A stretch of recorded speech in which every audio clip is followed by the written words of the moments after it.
We're up in Manchester today to catch up with Think Tonk ahead of his debut release on Spearhead Records, the Recreational Drums EP. Hello. Hi, mate. How you doing? Good, thanks for having us. So this is sort of your... Yeah, this is my other job. This is Note Skate Shop. Your natural environment? Yeah, one of them, yeah. Wicked. Manchester's premier skate shop, yeah. You know where to come and available online, so yeah, we can do that bit. Noteshop.co.uk, baby. Web address right there. So, Think Tonk, first of all. Yeah. Your real name's Dan. Yeah. Where does Think Tonk come from? So, my friend that I started Think Tonk with is a well-known MC and vocalist, and he is pretty well versed in slang. So at the time, it was like, we're starting this new project, what we're going to call it, and we were shooting some ideas around, and I actually had all these names for tunes that I'd written a long time ago that I still have, like A4 lists of tune names. Right. They're all pretty sci-fi because I started it in the like late 90s. Yeah. And one of them was Think Tank, and then Tonk is muscly or strong or built. Or, okay. So it was, yeah, Think Tonk. Think Tonk. Yeah, there we go. And does that work? Maybe a little bit. I've been known to 1,568.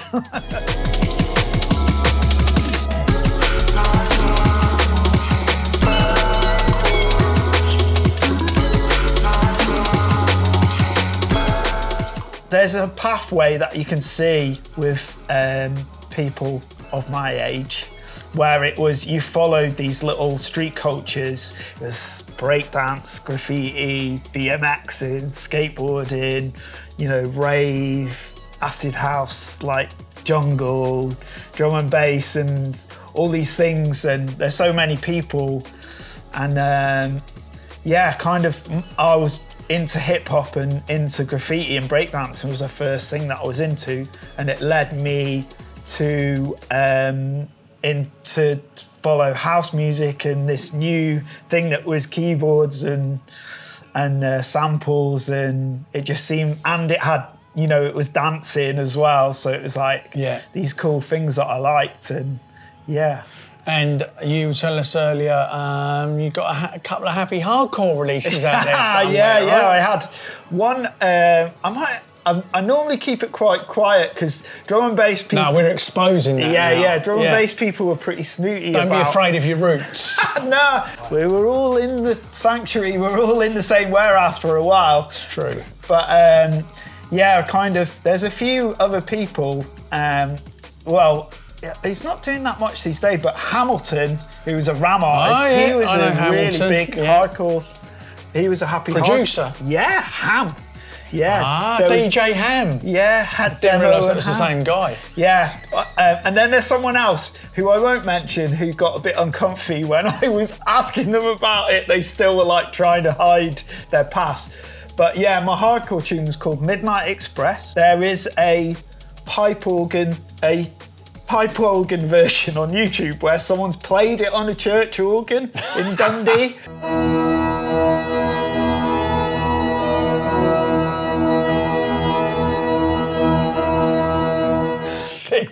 It was on an album in Japan that sold 700,000 copies. Oh, wow. Like, which you could get in the charts over here at that point. Yeah. And that was years after it came out, early 2000s. I got quite a big...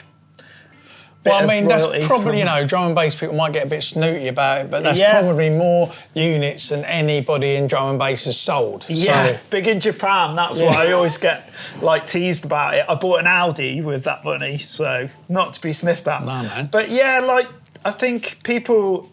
for a while I would have hidden it, but you know, it was good. I did like live PA at the Sanctuary as well. Sick. With Dougal and Hixie. Wicked. And I've noticed that I just played the Blast in Bristol actually for the first time, which was great. And then the next drum and bass event they're doing, they've got BCee doing a history of hardcore set.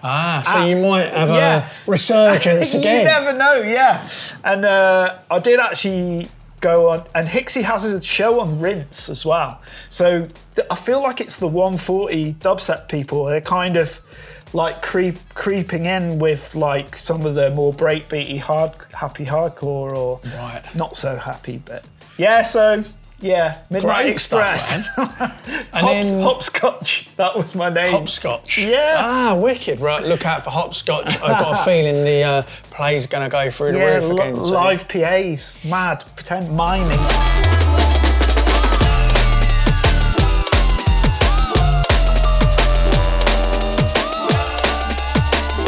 And then when was your first Think Tonk release? So that was with V, and that was about 2015, I think. Yeah. And it was, with Brian G, and it was Bury Them was a big one that got supported by Dub Physics and Toddler T and Brian G and different people. And it was, Think Tonk is really inspired initially by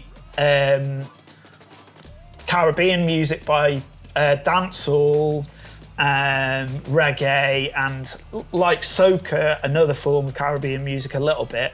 But like at that point I was experimenting with this more dancehall pattern of drums. I went off exploring dancehall, and you know, early jungle really sort of borrowed and was inspired by dancehall and reggae and the bass lines and the samples and, you know, the drums, and so I was kind of thinking I'll make dancehall patterns of music, dancehall rhythms that but using drum and bass techniques, and maybe using more drum and bass sort of ethos of having a drop, and the first one that I sent to my friend who did the vocals, and he was like, yeah, run with this. At that point he was working with Toddler T, so kind of even one of the very first ones I sent him, Toddler T, like before he vocaled it got played on Radio 1 on Toddler T's show, and then was on Channel 4 on this New Year's Eve program that Toddler T DJ'd on, and so it was kind of, we just had this like channel to someone, Toddler T, who's very like of a mind of Caribbean music and urban music, and he'd gone on to produce all sort of people like Stormzy and stuff since he's left Radio 1. He was a great advocate of Think Tonk and really supported it, and Brian G as well. And I heard a rumour that you had a sort of special way to, when you were getting into drum and bass, you were telling me earlier about how you recorded the shows. Oh yeah, so like when Fabio and Groove Rider were on Radio 1, I think I probably listened to like 90% of the shows that they did. And I had, before, you know, the internet or a Radio 1 iPlayer, or there wasn't any way of listening to it unless you listened to the radio station. There wasn't a online broadcast. So I had a tape deck with the radio station. I'd go to bed and I'd either set my alarm to wake up to record Fabio and Groove Rider's show 2 o'clock in the morning on a Saturday morning, Friday night, or I had a timer that you meant to use for heating that I would set to record the show. So I had like all the shows on cassette, and I would listen to them religiously in my car. And Fabio and Groove Rider, the godfathers. How come when you were younger you weren't up raving at 2 o'clock in the morning? This was, What was the day job then? A baker. At that point I was a baker, and I trained to be a plasterer, and lots of stuff after I left school. Right. But and then ended up having a career in the world of skateboarding and music. And I have a degree in broadcast media. That's why I came up here to go to Salford University. I started off doing audio engineering like many drum and bass dance music people, and then I realised it was like an engineering course with maths and science, and I was like, I was on the wrong course. Where's the creative? So Yeah, skateboarding and music are my two Great things.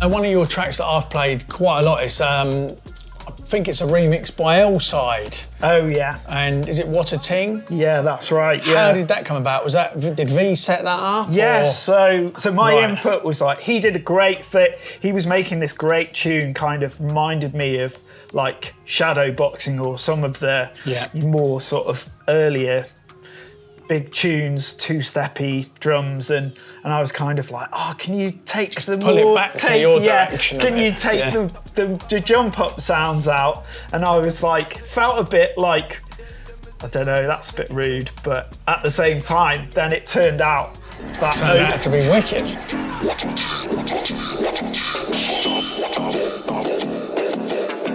What a thing, what a turbo is the life.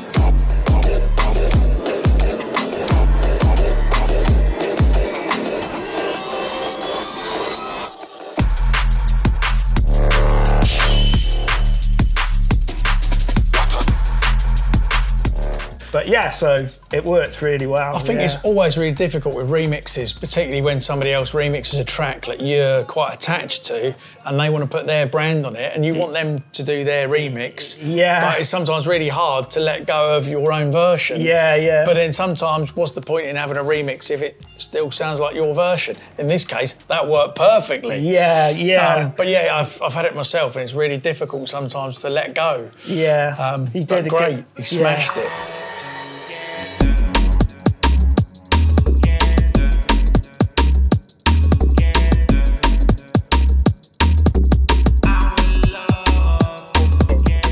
So on to, you sent me some tracks a while back that have become the Recreational Drums EP for Spearhead Records. Yeah. I heard them and I hadn't heard anything like that from you before. No. Kind of something that's different for us as a label, but different in a fantastic way.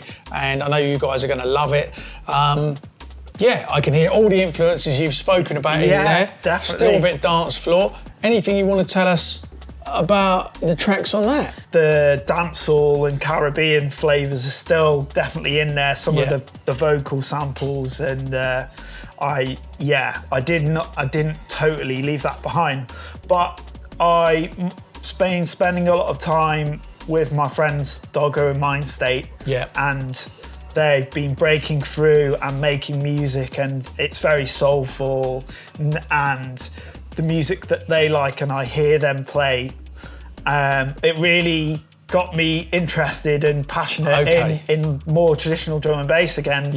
Caliber and Alex Perez and that sort of, so it was interesting. I was like, let's have a go. Exactly. Like, it was really nice to go back to making drum and bass something more rolling and more fluid, and like also hanging out with them, and they have a different network than I do up here, so they're getting new production techniques and help and advice from people like Breakage and Jabay and you know, and SP, and these are their friends, and so then I get this as well. So I get, you know, I'd got good information in the past about mixdowns and stuff, and from people that I work with, but just like getting compression and envelopes and interesting stuff on the drums to really get them snappy. Maybe previously when I'd gone back to drum and bass, I just felt like, oh, I'm just back here and it just sounds the same. Doggo's really good. He always shows me stuff that he's been shown when I go to their studio.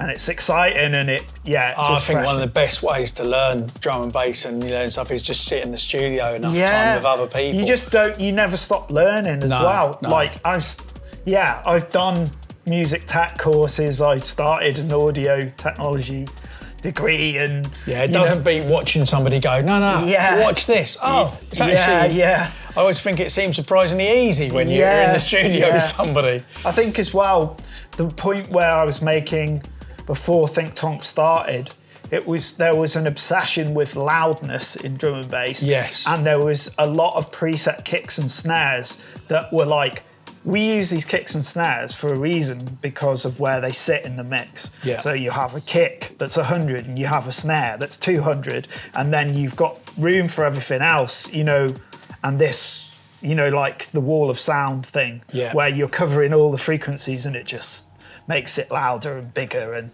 I just felt like it was a bit stifling, and and it was becoming more of a feat of engineering rather than a piece of art. And like, I'm by no means, my mixdowns aren't like the greatest, but then there's no shame in having someone else, you know, since I've learned recently that to have someone who is an engineer, more of an engineer, man. to get your tune, just to polish it for you, you know, make it sound right for vinyl, for the club. Or I mean, it's something I've always said since day one. I don't consider myself to be a great producer at all in terms of technicality, but you can get the best engineer in the world who can produce everything super well and super clean and get what you want, but they might not necessarily have an idea of the vibe you want to go for, or the idea. But if you've got the idea and you've got the vibe and you know what you want to go for, then a good engineer can help you get that over the finish line. So I think that's great, and I always try and say this to younger producers to encourage them, you know, don't get lost in that I've got an idea, but it's not perfect yet, because a good label or a good A&R person or somebody with a good ear will help you go to somebody else to finish that off, and you learn it eventually and you get there. But certain labels like have people who mix down all their tunes because they want a certain sound. And I didn't know previously, I didn't know that, and it would be disappointing when a label would tell you, this isn't quite right, and then, but they wouldn't say, that's okay, because this guy is gonna make it sound, make the difference to the end product. So it's interesting, I'm learning all this stuff still, and it's great. The EP is out soon. We've got on there Our Love in F sharp minor. We've got Emmett to Gin, which I want to say properly but can't. I was going to learn it. I know. The vocal says nighttime in reverse. Well, I tried on the train. I didn't quite master it, but I wanted to come here and say to you, we've got and then it'd be it's just the word nighttime in reverse, back to front. I'm going to learn how to say it backwards, and we'll put that in here if I can do it. And I See Love. I See Love. The lead track. That's the that's not Icy Love, not like cold. No. And what's the fourth one? It is. Come on, Dan. I'm glad I don't feel bad. Like I've forgotten. What was it? I See Love. Our Love in F sharp minor. Emmett to Gene. And I'm gonna look at my phone. He's gonna have to look at his phone. I'm gonna come on. We'll do that again. The EP's out soon. Recreational Drums. We've got Haulage, I See Love, Our Love in F sharp minor, and Emmett to Jing. Emmett to Jing. Which is nighttime moving backwards. Yeah, that one. There we go. And you're going to like it. So aside from all the music stuff, your day job is working in places like this. Yeah. I hear you're pretty handy with a board. I'm all right, yeah. It's all right? Yeah.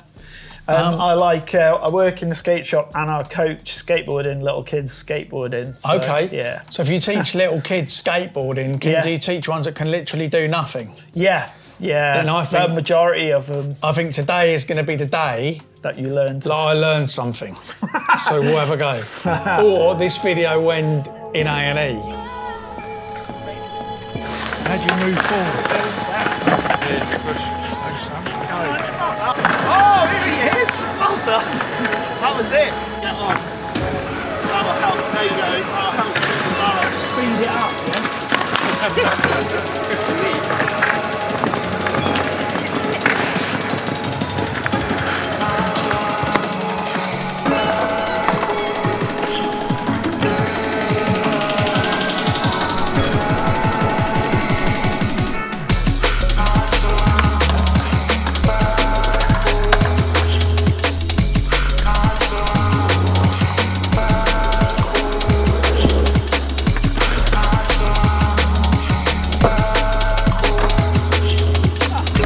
Okay, anything else you want to plug, say, got coming up? Not particularly, no. Thanks a lot for coming up to speak to me, and I'm like stoked to have. I've definitely had some great music on Spearhead in the past, so and some great music about to come out. Yeah, yeah. Go and grab Recreational Drums EP. It's the first music from Think Tonk on Spearhead, and it definitely, at least I hope not, won't be the last. Yeah. There you go. Speed it up, yeah.